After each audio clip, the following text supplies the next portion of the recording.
जी, इसके पहले हमने देखा था पाचक सहायक ग्रंथियाँ क्या है, इसमें लार ग्रंथियाँ क्या होती है, इनमें जो होते हैं पैंक्रियाज क्या है, इनमें लीवर क्या है, इसमें पाए जाने वाले जितने भी ग्रंथियाँ हैं वो कैसे सहायता कर रही हैं, किस प्रकार के एंजाइम, कुछ प्रकार के पैंक्रियाटिक जूस जैसे निकलता है, फिर उसके बाद पित्तरस निकलता है। तो सभी लोग क्या करते हैं, पाचन की क्रिया में मदद करते हैं। तो शुरू से हम पढ़ेंगे, पहले पढ़ेंगे बक्कल कैविटी के बारे में। बक्कल कैविटी में कौन कौन से अंग जो होते हैं वो उपस्थित होते हैं, उनका कार्य क्या है। फिर ग्रसनी के बारे में पढ़ेंगे, ग्रसनी कितने भागों में बटी होती है, उनमें जो ईसोफेगस होगा, ईसोफेगस में पाचन होता है कि नहीं होता है, आमाशय में देखेंगे। ये सारी चीज़ें हम बात करने वाले हैं, एक एक अंगों के बारे में बात करेंगे पाचन तंत्र के। तो चलिए शुरू करते हैं। यहाँ पर आप देख पा रहे हैं मुख को जब खोलते हैं तो खोलते क्या, होठ खोलते हैं। क्या खोलते हैं, होठ खोलते हैं। तो ये वाला जो भाग है मुख है, इसको खोलेंगे, मुख को खोलेंगे, खोलने के बाद जैसे ही अंदर जाएंगे उसको हमको मिलेगा क्या, मुख गुहा मिलेगा। ये क्या है, होठ है। अब होठ क्या करता है भाई, होठ क्या करता है, भोजन को पकड़ने में सहायक होता है। होठ क्या करता है, चुम्बन में सहायता करता है, यानी जो भी होता है किसिंग वगैरह में भी ये सहायता करता है। तो ये क्या होता है, चुंबन में, उसके बाद भोजन को पकड़ने में सहायता करता है। इसको खोलते हैं तो मुख गुहा अंदर दिखाई देता है। क्या दिखाई देता है, मुख गुहा दिखाई देता है। मुख गुहा में क्या क्या पाए जाते हैं, मुख गुहा को हम लोग बोलते हैं इंग्लिश में buccal cavity. Buccal cavity. So buccal cavity में क्या है, इसमें दांत पाया जाता है। यानी जैसे मुख को खोलेंगे आप लोग तो इसमें दांत पाया जाएगा। क्या पाया जाएगा, दांत पाए जाएंगे। मुख को ऐसे खोलते हैं तो हम लोग को क्या मिलता है, दांत मिलता है। इसमें दांत पाए जाएंगे, तालू पाया जाएगा। क्या पाए जाते हैं, तालू पाए जाते हैं, प्लेट जिसे कहते हैं। तो दांत होता है, तालू होते हैं। उसके बाद ग्रंथियां होती हैं। कौन सी ग्रंथियां, लार ग्रंथियां, ये भी मुख गुहा में होता है। जीभ की बात कर लेते हैं। जीभ, तो जीभ भी क्या होते हैं, जीभा भी पाए जाते हैं, यानी जीभ भी जो होता है, टंग भी पाए जाते हैं मुख गुहा में। तो ये सारी चीज़ें होती हैं, दांत हो गया, जीभ हो गया, और यहाँ पर तालू हो गए, लार ग्रंथियाँ हो गई, ये सब मुख गुहा में पाई जाती हैं। सबका धीरे धीरे कार्य देख लेते हैं।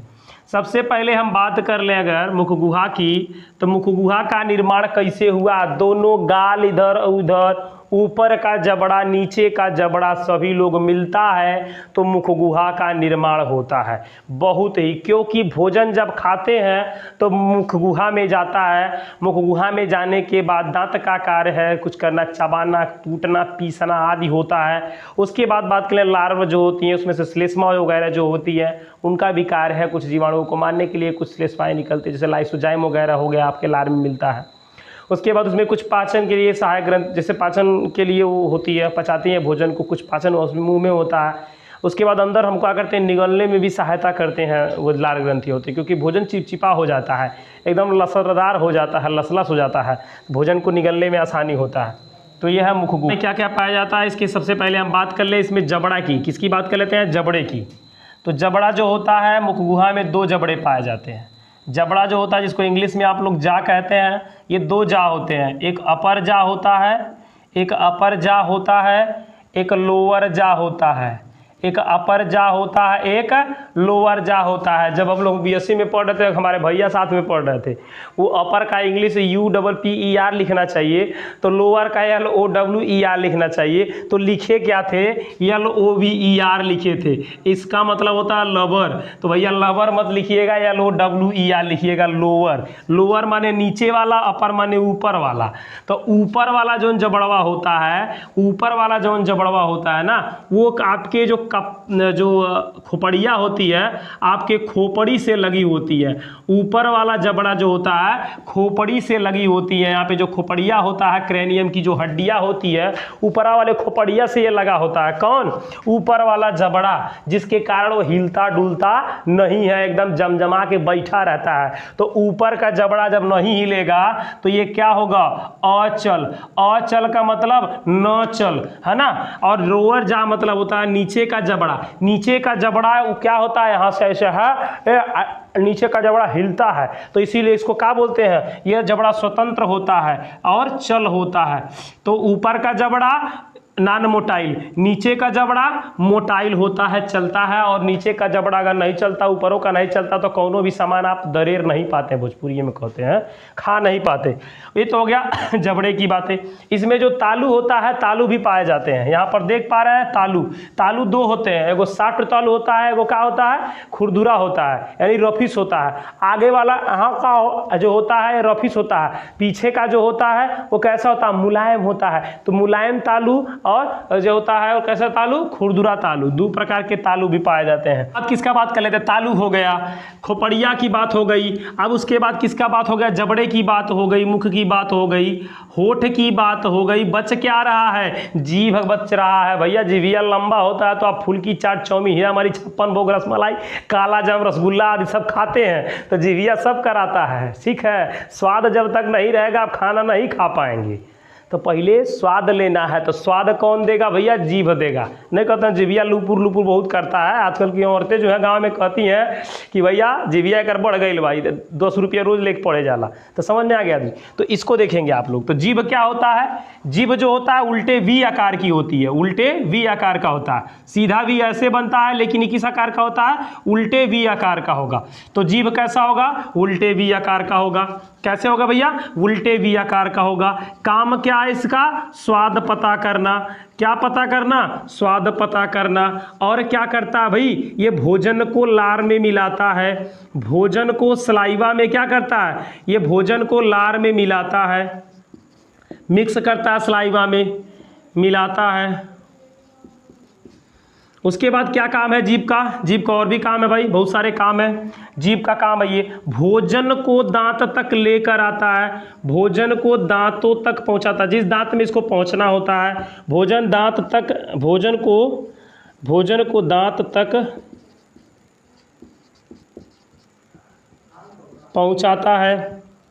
उसके बाद जीभ का क्या कार्य है भाई, जीभ का कार्य क्या है, इसमें स्वाद कलिकाएं होती हैं, स्वाद का पता भी चलता है, आदि सभी क्रियाएं इस जीभ के दो कारण होती है। भोजन को मिलाना हुआ, जीभ लेकर के निकलते हैं। जीभ जो होता है उल्टे वी आकार का होता है, और जीभ कैसा होता है, मांसल होता है। जीभ कैसा होता है, मांसल होता है। मांसल मतलब क्या होता है आप समझ सकते हैं। जीभ कैसा होता है, मांसल होता है। क्या है, जीभ जैसे है मांसल होती है। जीभ में देखिए कुत्ता की बात कर ले, डॉग की बात कर लेते हैं। जो कुकुर होता है, कुकुर क्या करता है, हाँफता है, जीभिया ऐसे निकाल लेता है। तो जीभिया निकाल कर जब हाँफता है तो उसका मतलब क्या है, जो श्लेष्म होता है, श्लेष्म का वाष्पीकरण जब ज़्यादा हो जाता है तो कुत्तों का रुधिर पर संचरण बढ़ जाता है, इसलिए जीभिया को निकाल करके उसको मेंटेन करने का कार्य करते हैं। समझ में आया जी। तो कुत्ते जीभ निकालते हैं, उनका एक कार्य होता है। तो ये सारी चीज़ें हैं। जीभ क्या कार्य करता है, जीभ स्वाद पता करता है। तो स्वाद कैसे कैसे कहाँ पे कौन सा होता है, तो जीभ की बात कर लेते हैं। तो जीभ का संरचना अगर हम बनाते हैं तो जीभ का संरचना कुछ इस प्रकार से होता है। जीभ आप देख पा रहे हैं, किनारे किनारे की बात कर ले तो ये कौन सा होता है भाई, ये खट्टा है। कौन सा, खट्टा पता करता है, किनारे किनारे खट्टा करता है। उसके बाद कैसा होता है, मीठा होता है। कैसा होता है, मीठा होता है। उसके बाद कैसा होता है, नमकीन होता है। उसके बाद कैसा होता है, तीछड़ा होता है। यानी कैसा होता है, तीछड़ा होता है। तीछड़ा का मतलब आप समझ रहे हैं, बहुत ही खराब लगता है। आप करेली का जूस पी रहे हैं, ऐसे करने लगेंगे। कोनो भी चीज़ ऐसे किनारे खाते हैं, नमकीन जो होती है, मरचा वर्चा तीखा यहाँ पे लगता है, तो तीखा उखा यहाँ पे लगता है किनारे पे। तो ये सारी चीज़ें, नमकीन हो गया, खट्टा हो गया, मीठा हो गया, आज जितने भी हैं स्वाद पता किस पे चलते हैं, जीभों पे पता चलते हैं। तो जीभ क्या करता है, इस पे स्वाद कलिकाएं पाई जाती हैं, जिसके कारण ये जीभ में स्वाद का पता चलता है। ठीक है, तो ये जीभ की बात हो गई। अब अगला हम बात कर लेते हैं किसकी, ये तो मुख की बात हो गई। उसमें लार ग्रंथियाँ भी पाई जाती हैं। क्या पाई जाती हैं, लार ग्रंथियाँ भी पाई जाती हैं। तो लार ग्रंथियाँ 3 होती हैं, तो तीनों का बात हम करेंगे जब उसमें सहायक ग्रंथियाँ पढ़ेंगे, तो उसमें पाचन तंत्र में तो हम बात कर लेंगे तीनों ग्रंथियों की। उसके बाद हम बात कर लेते हैं दांत की। किसका बात कर लेते हैं, दांत। तो चलिए दांत को पढ़ लेते हैं। इसको पहले क्या करना पड़ेगा, इसको हमको इरेज करना पड़ेगा। दांत जो होता है ये मनुष्यों में कुछ इस प्रकार का होता है। ये ऊपरी जबड़ों में और निचले जबड़ों में लगा होता है। ऊपरी जबड़ों किस में कर लगा होता है, निचले जबड़ों में लगा होता है। ठीक है, ये मान लीजिए ये दांत है, ये मुखगुहा है, मुखगुहा के बाद ये जबड़ा है। कौन सा जबड़ा है, ये जबड़ा है भाई। और इस जबड़े में क्या होता है, इस जबड़े में दांत लगे होते हैं। कैसे लगे होते हैं, आइए आगे बात कर लेते हैं। मनुष्य में दांत की बात करें तो मानव जो होता है ये मानव द्विबार दंती होता है। क्या होता है, द्विबार दंती होता है। द्विबार दंती का मतलब क्या हुआ, ये इसका जो जीवन काल है, दांत जो जीवन में, मनुष्य के जीवन में दांत 2 बार उगते हैं। कितनी बार उगते हैं? दांत 2 बार उगते हैं। एक जो होता है जब लड़का 6 महीने का होता है, 6 साल तक, तो दुधारू दांत होता है। उसके बाद जैसे जैसे जवान होता है तो वो क्या होता है, वो दांतवा टूट जाता है। जब दांतवा झड़ जाता है तो क्या होता है, उसके बाद परमानेंट तीर्थ दांत हैं, जिसको हम लोग बोलते हैं अस्थाई दांत। तो वो 2 प्रकार के दांत, यानी जीवन काल के आधार पर मानव में दांत जो होता है वो 2 प्रकार का होता है। एक मिल्की तीर्थ होता है, एक परमानेंट होता है, यानी दुधारू दांत होते हैं, एक होता है अस्थाई दांत होता है। वैसे तो इसकी अगर हम बात करें संरचना के आधार पर, तो संरचना के आधार पर दांत 4 प्रकार के होते हैं। आकार में भिन्नता के आधार पर दांत 4 प्रकार के होते हैं, लेकिन जीवन काल के आधार पर दांत 2 प्रकार के होते हैं। तो दांत जो होता है द्विबार दंती होता है। ये मसूड़ों में धंसा होता है। कहाँ धंसा होता है? मसूड़ों में धंसा। ये मसूड़ों में क्या होता है? धंसा होता है। इसलिए इसको हम लोग गर्त दंती भी कहते हैं। क्या कहते हैं? गर्त दंती भी कहते हैं। तो मनुष्य का दांत जो गर्त दंती होता है, मानव 2 बार दंती होता है। जीवन काल में 2 बार दांत आता है। इसके दांत की बात कर लेते हैं तो मानव में दांत 4 प्रकार के होते हैं। किसके आधार पर मानव में दांत 4 प्रकार के होते हैं? दांतों की संरचना के आधार पर दांत 4 प्रकार के होते हैं। एक होता है इंसीजर, दूसरा होता है काइनाइन, तीसरा होता है प्रीमोलर, चौथा होता है मोलर। ये 4 प्रकार के दांत हैं। ठीक है, देख लेते हैं दांत 4 प्रकार के कौन है। इंसीजर की संख्या कितनी होती है आपको बता दें। आधे जबड़े में कितनी, यहाँ से अगर आप हाफ करेंगे तो आधा जबड़ा पहले आप देख लीजिए। एक जबड़े का, ऊपर वाले जबड़े का आधा भाग, नीचे वाले जबड़े का आधा भाग, दोनों को मिलाएंगे तो कितना होता है। ऊपर एक फरसा, लेकिन ऐसे चाकर का दांत होता है। तो जो चक्कर का दांत 2 ठो इधरिया होता है और 2 ठो इधरिया होता है। कबो कबो लड़कियों के दांतों के बीच में जगह हो जाता है, हंसती है तो जैसा लगता है कि उन्होंने बॉर्डर है। तो ये 4 प्रकार के दांत होते हैं। तो चारों एक नीचे जैसे ऊपर होते हैं वैसे नीचे भी होते हैं। तो ये कितने हो गए? 4 हो गए।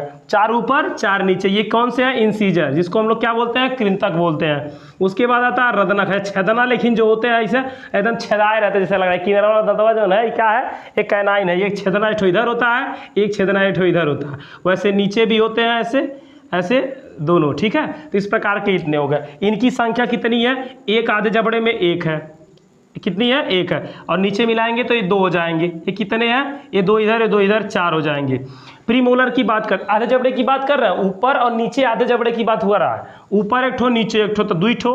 ऊपर 2 ठो, नीचे 2 ठो, तो कितना? 4 ठो। उसके बाद बात कर लेते हैं हम मोलर की, प्रीमोलर की बात कर लेते हैं। तो प्रीमोलर का जो दांत होता है कुछ इस प्रकार से होता है। इनकी संख्या जो होती है ये भी कितनी होती है? 2 होती है। कितनी होती है? 2 ऊपर होता है। और कितने होते हैं? 2 नीचे भी होते हैं। सेम जैसे देखिए, जैसे ऊपर की संरचना बनी होगी सेम नीचे की भी संरचना बनी होगी।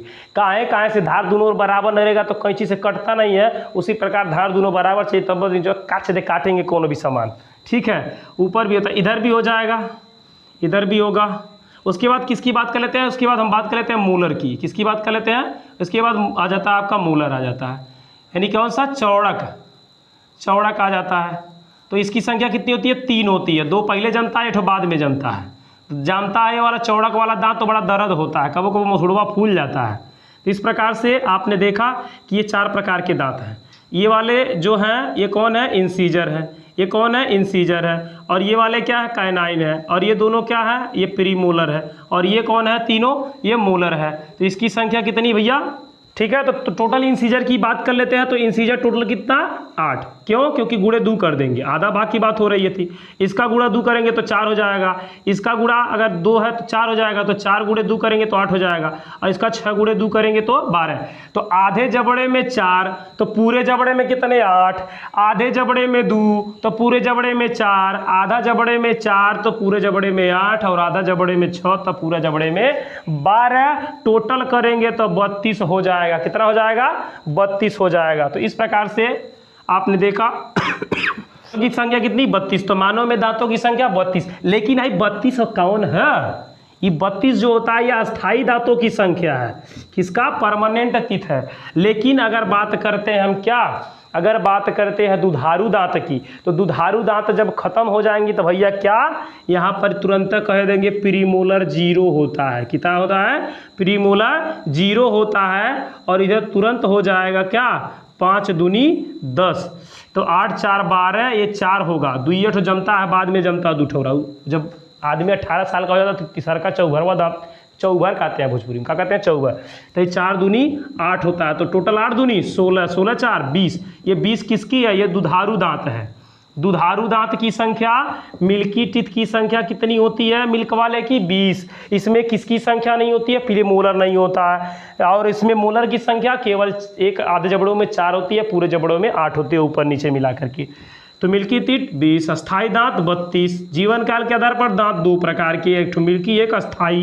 वैसे कितने आकार के आधार पर? 4 है। इंसीजर है यानी कृंतक है, कैनाइन मतलब रदनक है, प्रीमोलर मतलब अग्र चौड़क हो, उसके बाद क्या है? मोलर मतलब चौड़क। इस प्रकार से ये जबड़ों में धंसे हुए दांत आपके होते हैं जिनका अलग अलग कार्य है। जैसे इंसीजर क्या किया? इंसीजर का काम है कौनो भी आया ऐसे काट लिए, जब काटे तो अंदर चला गया। गाजर खा रहा है तो काट लिए तो चला गया।